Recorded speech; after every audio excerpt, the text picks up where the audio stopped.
7 mois que j'habite au Japon, que j'habite dans la petite ville traditionnelle de Nomichi.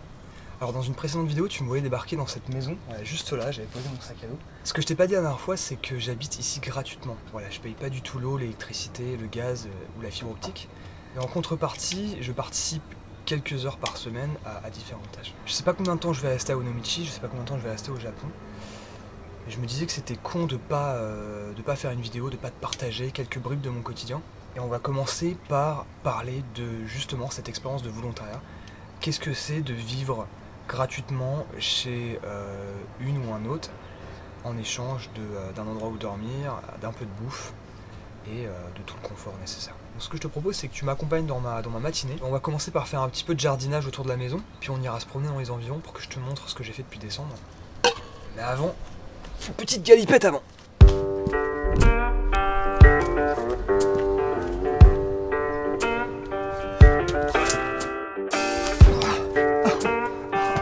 Once upon a time.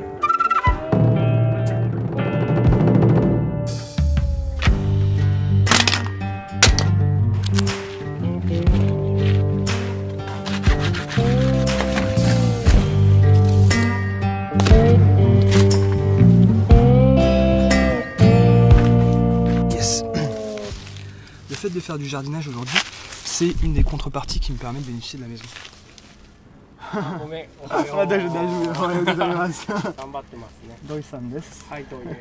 Alors c'est pas la première fois que je vis comme ça en tant que bénévole.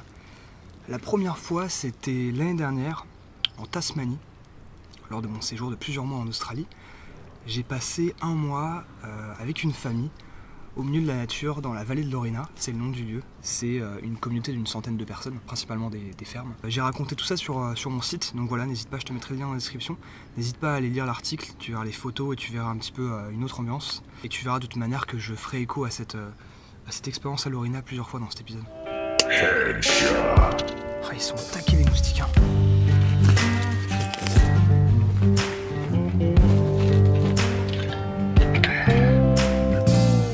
Tellement cette sensation de couper les trucs.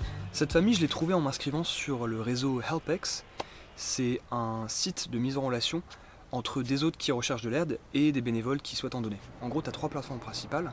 Tu as Helpex, Workaway et le plus connu, le plus ancien, Woof. Donc Woof, c'est que des fermes biologiques. Et Helpex et Workaway, tu as une grande diversité d'autres. Ça va du ranch au bateau, à la petite famille, à l'hostel, bref. Le concept, il est simple.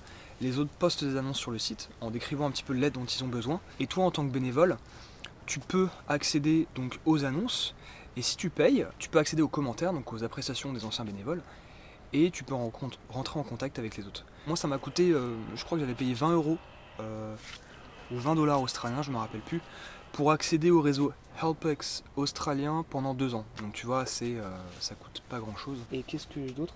Ah ouais, pour te donner un ordre d'idée de l'expérience moyenne qu'on attend dans ce genre d'échange, disons la base de l'échange équivalent, c'est d'aider environ 4-5 heures par jour, 5 jours par semaine. Après ça dépend beaucoup des besoins, du style de vie, de la mentalité de tes autres. Et de toute manière ça se fera bien sûr avec ton consentement.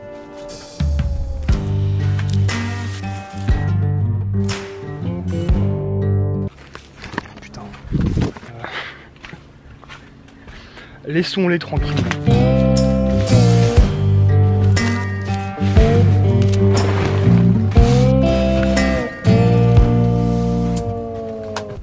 Ah, ça fait du bien. Pour ma part, j'ai pas du tout utilisé l'un des réseaux que je viens de te parler pour rencontrer mon hôte japonais. J'ai utilisé l'ancêtre des réseaux, c'est-à-dire l'exploration et le culot. Et c'est pas pour la formule ou pour faire stylé que je te dis ça, mais c'est vraiment comme ça que j'ai rencontré mon hôte, Shunji Sonoyama, un artiste qui a créé il y a 25 ans ce qu'on appelle aujourd'hui l'allée des chats. Et je pense que c'est le moment de te montrer un petit peu plus en détail ce que j'ai fait depuis décembre. Je vais prendre une petite douche et puis on se retrouve sur le chemin.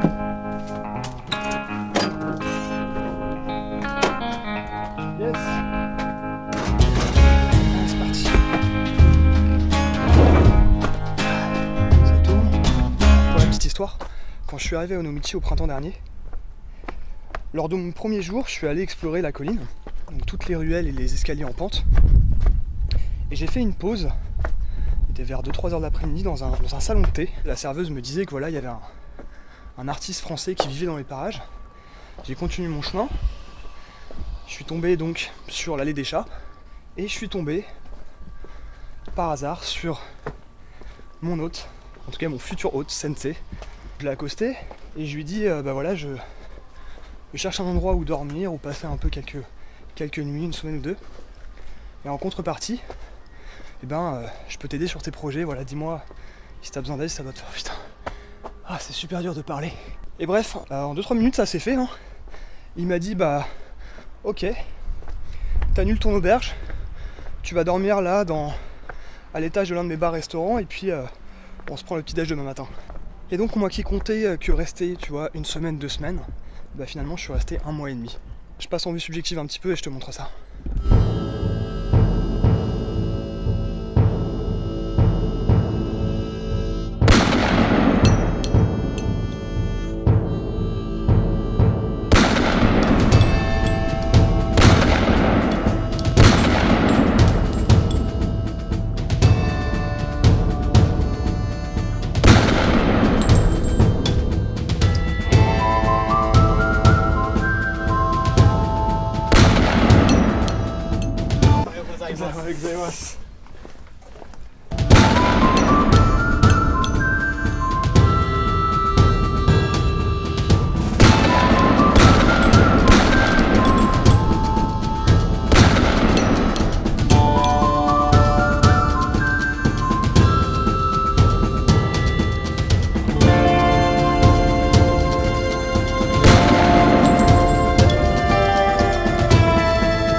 Alors le deal de départ, ce qu'on s'était fixé avec Sensei, c'était que je vienne aider tous les matins, environ 2-3 heures, donc ça se faisait entre 8h et 10h du matin, alors avec des jours off, hein, typiquement voilà, 2-3 jours par semaine off, et que de temps en temps je vienne aider ponctuellement pour des choses un peu plus, pour des tâches un peu plus spécifiques. Je me rappelle la première chose que j'ai fait, c'était exactement ça.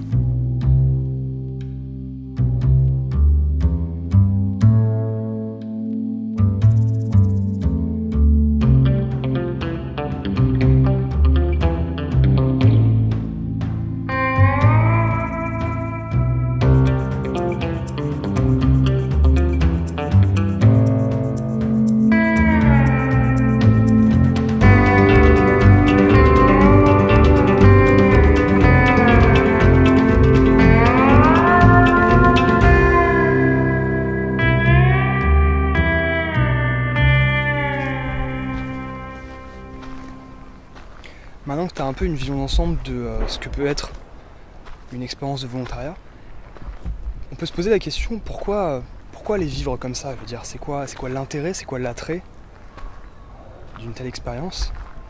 Et d'un autre côté aussi, c'est quoi les difficultés, c'est quoi les challenges que tu peux rencontrer quand tu vas comme ça vivre chez des gens que tu connais pas? Il y aurait plein de choses à dire pour répondre à ces questions. Moi je vais te partager mon point de vue qui vaut ce qu'il vaut. Je t'invite à aller lire d'autres témoignages, à regarder des vidéos, à te perdre sur des forums. Et voilà, à comparer un petit peu tout ça. Pour moi, il y a trois énormes avantages à faire une expérience de volontariat. Vivre sans argent, revenir à l'essentiel et apprendre tout un tas de compétences. Alors vivre sans argent, parce que c'est un peu le premier truc qui vient à l'esprit, c'est que étant donné que tu vas faire une expérience de bénévolat, tu vas donner un peu de ton temps et en échange tu n'auras absolument rien à payer. Mais pour moi ça va un peu plus loin, tu vois, c'est plus radical que ça. L'intérêt il est vraiment de s'éloigner de la notion même d'argent. Tu vois, ce truc qui est partout dans notre quotidien, qui est partout dans nos vies, et ben pendant un temps donné, tu vas oublier ça, tu vas mettre ton portefeuille de côté, tu vas quitter la casquette un peu du touriste qui va quelque part, qui paie et qui profite, et tu vas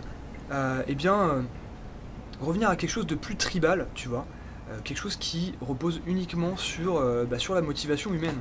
Parce que finalement tu vas passer du temps avec tes os, tu vas travailler avec eux, et à la fin le simple kiff que tu vas avoir c'est de pas avoir de l'argent mais juste de partager.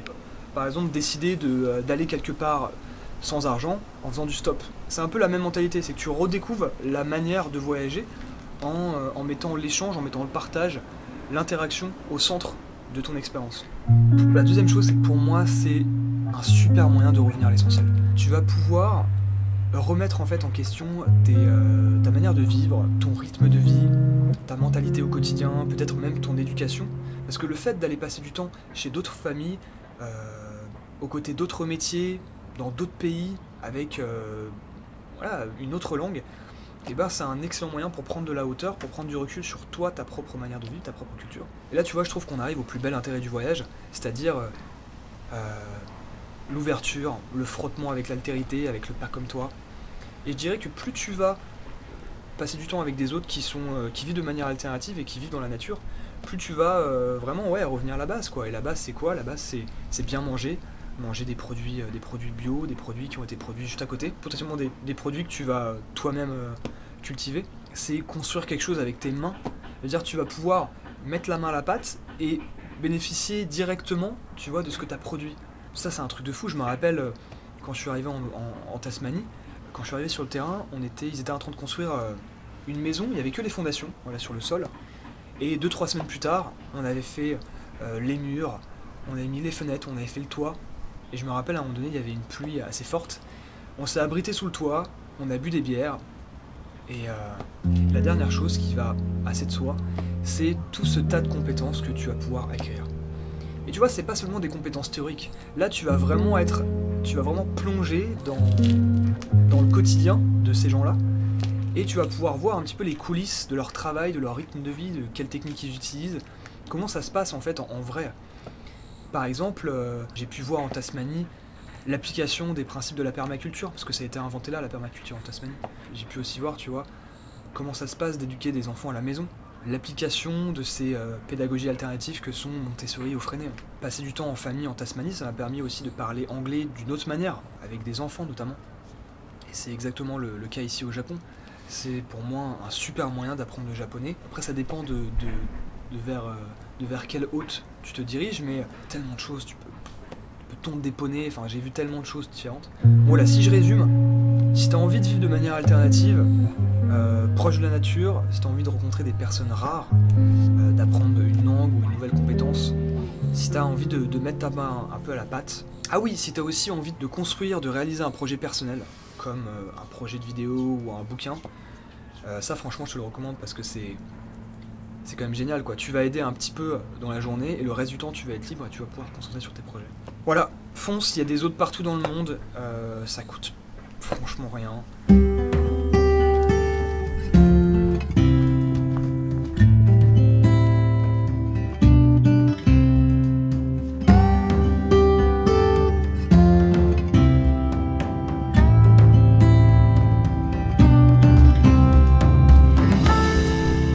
Tranquillement à la maison, on prend un petit raccourci là à travers la forêt.